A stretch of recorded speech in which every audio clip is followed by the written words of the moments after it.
शाइस्ता। जी अस्सलाम वालेकुम। वालेकुम मेरी अस्सलाम। शादी को 10 इयर्स हो गए हैं और माशाल्लाह मेरी 2 बेटियां हैं। हम मिडिल क्लास फैमिली शाइस्ता से थोड़ा सा जोर से बोलो प्लीज। हम मिडिल क्लास फैमिली से बिलोंग करते हैं। मेरे वालिद साहब जो थे, एक नॉर्मल सी जॉब थी 9 टू 5 की। मेरी अम्मी को मैंने बचपन से ही देखा कि वो बहुत ज़्यादा एफ़र्ट करती थी, बहुत मतलब यानी कसम परसी में, और बड़ी मतलब सैलरी को बड़ा बचा बचा कर पूरा महीना गुजारना। हम बहन भाई बस यही कहते थे नहीं बस पूरा तो होता है। वो मुझे इस तरह ना लालची सा थोड़ा समझने लगे, लेकिन मेरा पॉइंट ऑफ व्यू ये नहीं था कि मैं लालची नहीं हूँ, लेकिन आगे बढ़ने के लिए आपको कुछ ना कुछ करना चाहिए। अब माशाल्लाह बच्चियों का साथ है तो ये है कि आगे बढ़ें, कोई पार्ट टाइम जॉब कर लें, कुछ कर लें। एक दफ़ा ऐसा हुआ कि इनकी जॉब भी छूट गई थी, तो वो उसके लिए भी कोई एफ़र्ट नहीं कर रहे थे। उनके फ्रेंड ने ही उनकी जॉब लगवाई, लेकिन जो दूसरी सैलरी थी हमारी, जो पहली वाली जॉब से भी कम थी। तो मैं उनको यही सजेस्ट करती थी कि आप थोड़ा सा बाइक या चला लें या पार्ट टाइम जॉब कर लें। तो उनका बस यही था कि वो अपने सेफ़ ज़ोन से उनको नहीं निकलना है। 5 साल से एक ही सैलरी में हैं तो हैं, और जब उनको समझाओ तो बस वो लालची समझें कि नहीं गुजारा तो हो रहा है। मैं उनको बहुत समझाती हूँ कि नहीं गुजारा तो हो रहा है, लेकिन ये कि आगे बच्चियों का साथ है, आगे आने वाला दौर कैसा है हम लोगों का, लेकिन वो नहीं समझ पाते मेरी ये बात ना। बस ये बात मेरी जो दिल में एक था ना कि बचपन से जिस तरह अम्मी को मैंने गुजारा करते हुए देखा, और फिर हम लोग भी अपनी ख्वाहिशात मारते थे। मैं नहीं चाहती कि मेरी बच्चियाँ अपनी ख्वाहिशात मारें। हस्बैंड को बहुत समझाती हूँ, लेकिन उनको ये बात समझ में नहीं आती है। बस ये बात मेरी दिल में ही रह गई है एक टीस की तरह। मैं अम्मी से भी शेयर नहीं कर सकती, वो कुछ अब बेचारी खुद अब बीमार रहती हैं।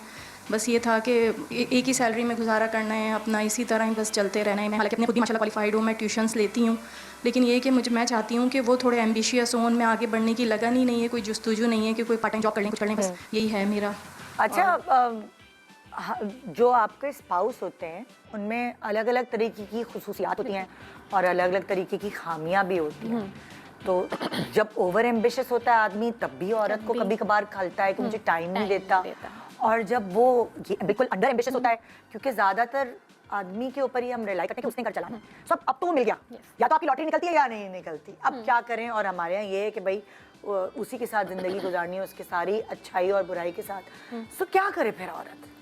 देखें, अब ये बड़ी ना ट्रिकी सिचुएशन है, ज़ाहिर है इनके लिए बड़ा हर्टफुल है। और क्या हुआ है, जो बचपन से ये सोचती थी, जिस चीज़ से डरती थी, वो डर इनका रियलिटी में तब्दील हो गया। अब वो, लेकिन आपकी बात सही है, वो हो चुका है, ठीक है। अब उसके साथ इन्हें गुजारा करना है। तो अपने दिल की तसल्ली के लिए तो ये एक चीज़ कर सकती हैं कि भाई जहाँ ये अपने शौहर की जो वो नेगेटिव क्वालिटी है उसको देख रही हैं, उसको ज़रा बैलेंस करने के लिए उनकी पॉजिटिव क्वालिटीज़ भी सोचें कि अच्छा इनमें अच्छी बात क्या क्या है, ठीक है, अच्छा क्या है इनमें, वो अपने आप को बताएं। दूसरी चीज़ ये है कि देखें, अब इनका जो नेक्स्ट खौफ है वो क्या है कि अब मेरी बेटियाँ जो है इस तरह से ना ज़िंदगी गुजारें। तो ये खातून ये कर सकती हैं कि भाई अपनी बेटियों की तरबियत इस तरह से करें कि वो इतनी ज़्यादा डिपेंडेंट ना हो, कि वो सिर्फ़ और सिर्फ ये सोचें कि भाई हमारा शौहर ही हमें प्रोवाइड करेगा। और निदा एक ये चीज़ होती है कि जो ख़वातीन खुद एम्बिशियस होती हैं, वो अपने गोल्स अचीव कर रही होती हैं, उनकी एनर्जी उस तरह के लोगों को अट्रैक्ट करके लाती है, ठीक है। आप खुद आपके अगर कहने इतने का एम्बिशियस मकसद नहीं है है, हाँ, कि बेटियों की तरबियत ऐसे करें कि उन्हें अपने पैरों पे खड़ा करें, बजाय इसके कहने के भाई तुम्हें शादी तुम्हारी करनी है, ये वो आप उनके अंदर स्किल्स डेवलप करें, उन बेटियों को उनको पढ़ाएं लिखाएं। और जाहिर है जरूरी नहीं कि बहुत महंगे स्कूल में ही पढ़ाई हो सकती है, आप नॉर्मल उसमें, लेकिन मेहनती तरबियत बनाएं इस अपने तरह से बच्चों करें, तरबियत इस तरह से करें, उनका माइंडसेट इस तरह का डेवलप करें कि भाई देखें, आपने अपने लिए जो खुद आपने अचीव करना है वो आपकी जिम्मेदारी है, ठीक है। स्पाउस, ठीक है, आप खुद भी चूज़ करेंगे, हम भी देखेंगे, उसमें बहुत ज़्यादा किस्मत का भी अमल दखल होता है। तो ऐसा ना हो कि भाई आप अपने ये सोच कर के मेरा शौहर मुझे इस तरह का मिले जो मुझे ऐसी ज़िंदगी दे, और फिर आप जो है ख़ुद को डेवलप ना करें। आपने जो ज़िंदगी चाहिए उसको हासिल करने के काबिल आप ख़ुद को बनाएं, और फिर बाकी आप अपनी किस्मत पे छोड़ें। आप अपनी जजमेंट ऐसी डेवलप करें, ये बच्चियों की तरबियत इस तरह से करें कि फिर वो अच्छा एक साथी भी ऐसा चूज़ कर सकें इसके लिए। क्योंकि हमेशा जोड़े जो मिलते हैं ऐसा नहीं होता कि दोनों ही एम्बिशियस हैं। बिल्कुल, कभी औरत होती है, कभी मर्द होता है। इनकी बातों से ना 2-3 पॉइंट्स निकलते हैं। पहली बात तो ये कि ये जो डर और खौफ में जो रही है ना, एक होता है लॉ ऑफ अट्रैक्शन।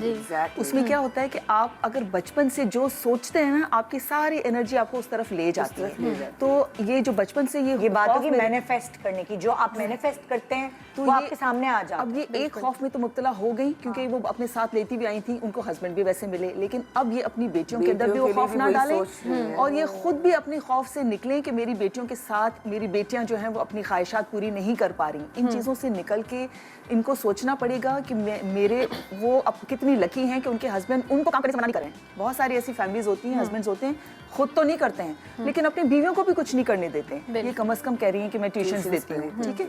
और तीसरी बात मुझे जो फील हुई वो ये कि हमारे यहाँ औरतों ने ये सोचा हुआ है कि बस सारा कुछ मर्द ने ही चलाना है, सारी जिम्मेदारी मर्द ही ने उठानी है, उसने मेरी सारी ख्वाहिशात पूरी करनी है। इस सोच से हमें निकलना पड़ेगा। हमें थोड़ा सा जिनको ये सहूलत है, उनके हस्बैंड काम करने दे रहे हैं उनको, तो वो तो बड़ी लकी हैं, तो वो खुद सोचे कि हम क्या कर सकते हैं। अभी तो निदा पूरी दुनिया खुली हुई है, ये ऑनलाइन ट्यूशन्स दे सकती हैं, ज़रूरी नहीं कि वो फिजिकली कहीं जाएं या बच्चे आएँ, बहुत कुछ वो कर सकती हैं। देखिए एक चीज़ हो गई, एक डैमेज हो गया, हस्बैंड साथ में गया, कोई बात नहीं, आप ये सोचिए कि उसमें क्वालिटीज़ क्या हैं। एक्चुअली ये जोड़े बनते क्यों हैं? अगर एक टायर थोड़ा वीक होता है ना, तो दूसरे टायर उस गाड़ी को खींच लेता है। हमेशा जहां आप देखेंगे कि हस्बैंड्स कंफर्ट जोन से नहीं निकलते, अगर उनकी 9 to 5 जॉब है और उन्हें बस वही करना है, सैलरी भी नहीं बढ़ रही, वही करे जा रहे हैं, ना कोई कोर्सेज करें, ना कोई स्किल सीख रहे हैं। जो एम्बिशियस लोग होते हैं वो 9 to 5 की खाली जॉब नहीं करते, वो स्किल डेवलप करते हैं कि मुझे आगे से आगे बढ़ना है, मेरी इस जॉब में ग्रोथ नहीं है, तो बैक सीट पे हो जाते हैं वो थोड़े। क्योंकि बीवी अगर एम्बिशियस होती है तो वो कहती है कि मैं करूँगी, क्योंकि अगर अब मर्द नहीं है, उसकी फितरत में ही नहीं है कि मैं इस तरह रास्ते निकालूं, तो औरत आ जाती है आगे। देखिए चॉइस तो फिर भी हमारे पास है ना, हम रो के सारी जिंदगी गुजारें या हम कुछ खुद करें, आगे बढ़ें और अपनी बच्चियों को भी उन खौफ से, बिल्कुल पहली बात है कि उन बच्चियों के दिल में ये खौफ ना डालें, वरना उन बच्चियों को भी वो खौफ उसको उसी तरफ ही ले जाए। आप देखें बहुत सारे ऐसे जोड़े होते हैं, अगर आप पुराने जमाने में देखेंगे, अगर आपकी दादी दादा हैं या कुछ आपके दादा जो हैं या आपके बड़े बुजुर्ग, वो करते होंगे नॉर्मल 9 to 5 जॉब।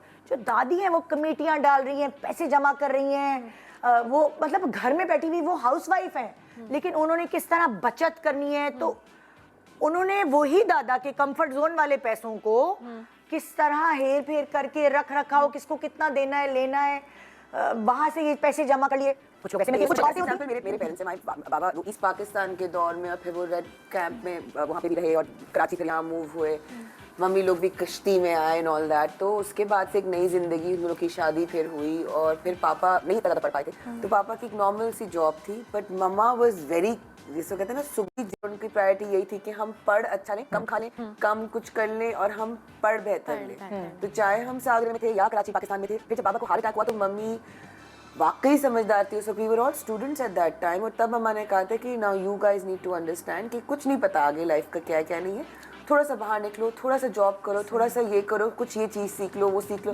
भाई को कहा कि कंप्यूटर के कुछ कोर्सेज सीख लो, मुझे कहा कि फला चीज़ें कर लो, और वाकई